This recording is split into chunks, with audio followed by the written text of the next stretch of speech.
ಎಲ್ರಿಗೂ ನಮಸ್ಕಾರ. Topper IAS daily current affairs ಅನಾಲಿಸಿಸ್ಗೆ ಸ್ವಾಗತ. ನಾವಿವತ್ತು ಪ್ರಿಲಿಮ್ಸ್ ಪಾಯಿಂಟ್ ಆಫ್ ವ್ಯೂವಿಂದ ಯಾವ್ಯಾವ ಆರ್ಟಿಕಲ್ಸ್ ಇಂಪಾರ್ಟೆಂಟ್ ಇದೆಯೋ ಆ ಒಂದು ಆರ್ಟಿಕಲ್ಸ್ನ ಡಿಸ್ಕಸ್ ಮಾಡ್ತಾ ಇದ್ದೀವಿ. ಸೊ ಮೊದಲನೇ ಆರ್ಟಿಕಲು ರೈತ ಸಾರಥಿ ಅಂದರೆ ಕಿಸಾನ್ ಸಾರಥಿ ಅನ್ನೋ ಒಂದು ಡಿಜಿಟಲ್ ಪ್ಲ್ಯಾಟ್ಫಾರ್ಮ್ ಬಗ್ಗೆ ನಾವಿವತ್ತು ಡಿಸ್ಕಸ್ ಮಾಡ್ತಿದ್ವಿ. ಏನಿದು ಡಿಜಿಟಲ್ ಪ್ಲ್ಯಾಟ್ಫಾರ್ಮ್ ಕಿಸಾನ್ ಸಾರಥಿ? ಇದ್ರದ್ದು ತೊಗೊಂಡು ಬಂದಿರೋಂಥ ಉದ್ದೇಶ ಏನು ಅಂದರೆ ರೈತರಿಗೆ ಅಪೇಕ್ಷಿತ ಭಾಷೆಯಲ್ಲಿ, ಸೊ ಅಂದರೆ ಅವರಿಗೆ ಗೊತ್ತಿರೋಂಥ ಭಾಷೆಯಲ್ಲಿ, ಅವ್ರಿಗೆ ಬೇಕಾಗಿರೋಂತಹ ಭಾಷೆಯಲ್ಲಿ ಸರಿಯಾದ ಸಮಯದಲ್ಲಿ ಸರಿಯಾದ ಮಾಹಿತಿಯನ್ನು ಒದಗಿಸುವ ಉದ್ದೇಶದಿಂದ ಈ ಒಂದು ರೈತ ಸಾರಥಿ ಪ್ಲ್ಯಾಟ್ಫಾರ್ಮನ್ನು ತೊಗೊಂಡು ಬಂದಿದ್ದಾರೆ. ಈಗ ರೈತರು ಕೃಷಿ ಅಥವಾ ಅದಕ್ಕೆ ಸಂಬಂಧಿಸಿದ ಪ್ರದೇಶಗಳ ಬಗ್ಗೆ ವೈಯಕ್ತೀಕೃತ ಈಗ ಸಲಹೆಗಳನ್ನ ಪಡ್ಕೊಳ್ಬೇಕು ಅಂತ ಅಂದರೆ ಈ ಒಂದು ಪ್ಲ್ಯಾಟ್ಫಾರ್ಮ್ ಮೂಲಕ ಪಡ್ಕೊಳ್ಬೋದು. ಅದು ಕೂಡ ಡೈರೆಕ್ಟಾಗಿ ವಿಜ್ಞಾನಿಗಳಿಂದ ಈ ಒಂದು ವೇದಿಕೆಯ ಮೂಲಕ ಅವರು ಸಲಹೆಗಳನ್ನ ಪಡ್ಕೊಳ್ಬೋದಾಗುತ್ತೆ.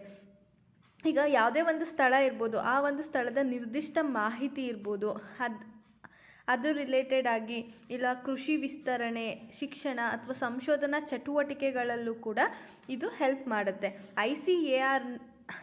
ICARನ ಅಂಡರಲ್ಲಿ ಇದು ವರ್ಕ್ ಮಾಡುತ್ತೆ. ಸೊ ಅಂದರೆ ಕೃಷಿ ರಿಲೇಟೆಡ್ ಆಗಿ ಯಾವುದೇ ರೀತಿಯಾದಂಥ ಸಹಾಯ ಬೇಕು ಅಂದರೂ ಈ ಒಂದು ರೈತ ಸಾರಥಿ ಅನ್ನೋ ಒಂದು ಪ್ಲ್ಯಾಟ್ಫಾರ್ಮ್ ಮೂಲಕ ನಾವು ಇನ್ಫಾರ್ಮೇಷನ್ನ ಪಡ್ಕೊಳ್ಬೋದು. ನೆಕ್ಸ್ಟ್ ಮುಂದಿನ ಆರ್ಟಿಕಲು ಚೀನಾ ದೀರ್ಘಕಾಲೀನ ಇಂಗಾಲನ ವ್ಯಾಪಾರ ಯೋಜನೆಯನ್ನು ಪ್ರಾರಂಭಿಸ್ತಿದೆ. ಸೊ ಅಂದರೆ ಹವಾಮಾನ ಬದಲಾವಣೆಗೆ ಕಾರಣ ಆಗುವಂತಹ ಈ ಒಂದು ಹಸಿರು ಮನೆ ಅನಿಲವನ್ನು ಒಡೆದುರುಳಿಸುವ ಉದ್ದೇಶದಿಂದ ಅಂದರೆ 2060ರ ವೇಳೆಗೆ ಇಂಗಾಲ ತಟಸ್ಥವಾಗಿ ಮಾಡಬೇಕು ಅನ್ನೋ ಒಂದು ಉದ್ದೇಶದಿಂದ ಇದನ್ನು ತೊಗೊಂಡು ಬಂದಿದ್ದಾರೆ.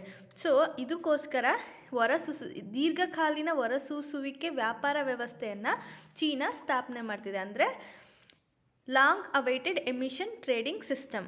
ಸೊ ದೀರ್ಘಕಾಲೀನ ಹೊರಸೂಸುವಿಕೆ ವ್ಯಾಪಾರ ವ್ಯವಸ್ಥೆಯನ್ನು ಚೀನಾ ಪ್ರಾರಂಭ ಮಾಡ್ತಿದೆ. ಏನಕ್ಕೋಸ್ಕರ? ಈ ಒಂದು ಹಸಿರು ಮನೆ ಪರಿಣಾಮಕ್ಕೆ ಕಾರಣ ಆಗುವಂಥ ಅನಿಲಗಳನ್ನೇನಿರುತ್ತೆ ಅದನ್ನು ಕಡಿಮೆ ಮಾಡಬೇಕು, ಅದರ 2010ರಲ್ಲಿ ಇಂಗಾಲ ತಟಸ್ಥವನ್ನಾಗಿ ಮಾಡಬೇಕು ಅನ್ನೋ ಉದ್ದೇಶದಿಂದ ಇದನ್ನು ಚೀನಾ ಇಂಟ್ರೊಡ್ಯೂಸ್ ಮಾಡಿದೆ.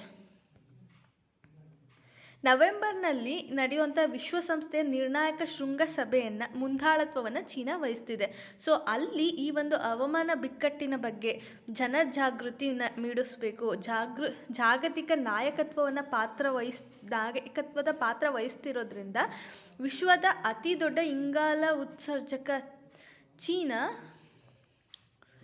ದೊಂದಿಗೆ ಈ ಒಂದು ಯೋಜನೆಯನ್ನು ಅನಾವರಣಗೊಳಿಸ್ತಾ ಇದ್ದಾರೆ. ಅಂದರೆ ವಿಶ್ವದ ಅತಿ ದೊಡ್ಡ ಇಂಗಾಲದ ವ್ಯಾಪಾರ ಮಾರುಕಟ್ಟೆಯಾಗಿ ಪರಿಣಮಿಸೋ ಮಾರುಕಟ್ಟೆಗೆ ಇದು ಅಡಿಪಾಯವನ್ನು ಹಾಕ್ತಿದೆ ಅಂತಲೇ ಹೇಳ್ಬೋದು. ಅಂದರೆ ಈ ವಿಶ್ವದಲ್ಲೇ ಅತಿ ದೊಡ್ಡ ಇಂಗಾಲದ ವ್ಯಾಪಾರ ಮಾರುಕಟ್ಟೆಯಾಗಿ ಹೊರಹೊಮ್ಮುವಂಥ ಆಸೆಯನ್ನು ಚೀನಾ ಇಟ್ಕೊಂಡಿದೆ ಅಂತಲೇ ಹೇಳ್ಬೋದು. ಸೊ ಸಾವಿರಾರು ಚೀನಿ ಕಂಪನಿಗಳೇನಿದೆ ತಮ್ಮ ಮಾಲಿನ್ಯವನ್ನು ಕಡಿತಗೊಳಿಸೋದಕ್ಕೋಸ್ಕರ ಆಳವಾದ ಆರ್ಥಿಕ ಹೊಡೆತಗಳನ್ನು ಎದುರಿಸಲು ಒತ್ತಾಯಿಸ್ತಿದೆ ಅಂತಲೇ ಹೇಳ್ಬೋದು. ಸೊ ಅಂದರೆ ಅದರಿಂದ ಏನಾಗುತ್ತೆ, ಅವರಿಗೆ ಡೀಪ್ ಎಕನಾಮಿಕ್ ಹಿಟ್ ಆಗುತ್ತೆ. ಈಗ ಫಾರ್ ಎಕ್ಸಾಂಪಲ್ ಚೀನೀಸ್ ಕಂಪನೀಸ್ಗೆ ಫೋರ್ಸ್ ಮಾಡೋದ್ರಿಂದ ನೀವು ಕಾರ್ಬನ್ ಎಮಿಷನ್ನ ಕಡಿಮೆ ಮಾಡಿ ಅಂತ ಆ ಒಂದು ಕಂಪನಿಗಳಿಗೆ ತುಂಬ ಲಾಸ್ ಆಗುತ್ತೆ ಅಂತ ಹೇಳಿ ಇವರು ಹೇಳ್ತಿದ್ದಾರೆ. ವಿಶ್ಲೇಷಕರಿರ್ಬೋದು ಅಥವಾ ತಜ್ಞರಿರ್ಬೋದು, ಚೀನಾ ತನ್ನ ಪರಿಸರದ ಗುರಿಗಳನ್ನು ಪೂರೈಸಬೇಕಾದ್ರೆ ಇನ್ನೂ ಹೆಚ್ಚಿನದನ್ನು ಮಾಡಬೇಕು ಅಂತ ಹೇಳ್ತಿದ್ದಾರೆ. ಅಂದರೆ 2030ರ ವೇಳೆಗೆ ಗರಿಷ್ಠ ಹೊರಸೂಸುವಿಕೆಯನ್ನು ತಲುಪುವಂಥ ಚಾನ್ಸಸ್ ಇದೆ ಅಂತ ಹೇಳಿ ಇಲ್ಲಿರುವಂಥ ತಜ್ಞರು ಅಭಿಪ್ರಾಯವನ್ನು ವ್ಯಕ್ತಪಡಿಸ್ತಿದ್ದಾರೆ. ಈ ಯೋಜನೆ ಮೊದಲ ಬಾರಿಗೆ ದೊಡ್ಡ ವಿದ್ಯುತ್ ವ್ಯವಹಾರಗಳಿಗೆ ಮಾಲಿನ್ಯ ಕ್ಯಾಪ್ಗಳನ್ನು ನಿಗದಿ ಮಾಡುತ್ತೆ. ಅಂದರೆ ಫಸ್ಟು ಈ ಒಂದು ವಿದ್ಯುತ್ ತಯಾರು ಮಾಡುವಂಥ ಘಟಕಗಳೇನಿದೆ ಆ ಒಂದು ಘಟಕಕ್ಕೆ, ಅಂದರೆ ವಿದ್ಯುತ್ ರಿಲೇಟೆಡ್ ಯಾವ ಘಟಕ ಇದೆ ಅದಕ್ಕೆ ಫಸ್ಟು ಮಾಲಿನ್ಯ ಕ್ಯಾಪನ್ನು ಹಾಕ್ತಿದೆ. ಅದ್ರ ಜೊತೆಗೆ ಕಡಿಮೆ ಇಂಗಾಲದ ಹೆಜ್ಜೆ ಗುರುತು ಹೊಂದಿರುವ ಇತರ ಮಾಲಿನ್ಯಗೊಳಿಸುವ ಹಕ್ಕನ್ನು ಖರೀದಿಸಲು ಸಂಸ್ಥೆಗಳಿಗೆ ಅನುಮತಿಸುತ್ತೆ. ಈಗ ಫಾರ್ ಎಕ್ಸಾಂಪಲ್ ಯಾವುದೋ ಎರಡು ಕಂಪನಿ ಇದೆ, ಕಂಪನಿ ಎ ಮತ್ತು company B. Company B carbon ಅಂದರೆ ಈ ಒಂದು ಇಂಗಾಲವನ್ನು ಏನು ರಿಲೀಸ್ ಮಾಡ್ತಿರುತ್ತೆ ಅದು, ಈಗ ಫಾರ್ ಎಕ್ಸಾಂಪಲ್ ಎಲ್ಲರೂ 50 ಇಂಗಾಲನ ರಿಲೀಸ್ ಮಾಡ್ಬೋದು ಅಂತ ಇದೆ ಅಂದ್ಕೊಳ್ಳಿ. ಸೊ ಈ ಬಿ ಕಂಪನಿಗೆ 50 ಇಂಗಾಲ ರಿಲೀಸ್ ಆಗ್ತಿರಲ್ಲ, ಬರೀ 20 ಮಾತ್ರ ರಿಲೀಸ್ ಆಗ್ತಿದೆ ಅಂದರೆ ಇನ್ನು 30 ಇಂಗಾಲನ ಬೇರೆ ಕಂಪನಿಗೆ ಟ್ರೇಡ್ ಮಾಡ್ಬೋದು. ಈಗ ಎ ಕಂಪನಿಗೆ ಬೇಕಾಗಿರುತ್ತೆ 50 ಇದೆ, ಸೊ ಅದಕ್ಕೆ ಇದು 80ನ್ನು ರಿಲೀಸ್ ಮಾಡ್ತಿದೆ, ಬಟ್ 80ನ್ನು ರಿಲೀಸ್ ಮಾಡೋಕ್ಕಾಗಲ್ಲ. ಸೊ ಆವಾಗ ಏನು ಮಾಡುತ್ತೆ, ಇದರಿಂದ ಇದು 30ನ್ನು ಕೊಂಡ್ಕೊಳ್ಳುತ್ತೆ. ಸೊ 50 + 30 80ನ್ನು ಇದು ಈಗ ರಿಲೀಸ್ ಮಾಡ್ಬೋದು. ಈ ಥರ ಆ ಕಂಪನಿಯಲ್ಲಿರುವಂಥ ಇಂಗಾಲನ ರಿಲೀಸ್ ಮಾಡೋ ಅಂಥ ಹಕ್ಕನ್ನು ಬೇರೆ ಕಂಪನಿಗೆ ಅವರು ಟ್ರೇಡ್ ಮಾಡ್ಬೋದು ಅಂತ ಹೇಳ್ತಿದ್ದಾರೆ. ಈಗ ಫಾರ್ ಎಕ್ಸಾಂಪಲ್ 50% ಲಿಮಿಟ್ ಇದೆ, ಸೊ ಇದು 20% ಅಷ್ಟೇ ರಿಲೀಸ್ ಮಾಡುತ್ತೆ, ಇನ್ನು 30% ಬೇರೆ ಕಂಪನಿಗೆ ಮಾರ್ಕೊಳ್ಳುತ್ತೆ. ಸೊ ಇದು ಪ್ರೊಸೆಸ್. ಇಂಗಾಲ ಈ ಒಂದು ಟ್ರೇಡನ್ನು ತೊಗೊಂಡು ಬರಬೇಕು ಅನ್ನೋ ಉದ್ದೇಶವನ್ನು ಚೀನಾ ತೊಗೊಂಡು ಬಂದಿದೆ.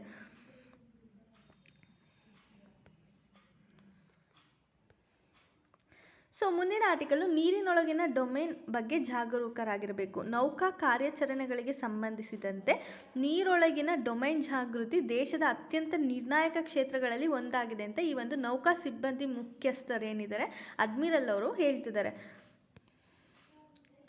US ಮತ್ತು ಚೀನಾದಂತಹ ದೇಶಗಳು ಮಿಲಿಟರಿ ಮತ್ತು ನಾಗರಿಕ ಬಳಕೆಗಾಗಿ ನೀರೊಳಗಿನ ಡೊಮೇನನ್ನು ವ್ಯಾಪಕವಾಗಿ ಬಳಸ್ಕೊಳ್ತಿದ್ದಾರೆ. ಸೊ ಮಿಲಿಟರಿಗೋಸ್ಕರ ಇರ್ಬೋದು ಅಥವಾ ನಾಗರಿಕರಿಗೋಸ್ಕರ ಆಗಿರ್ಬೋದು.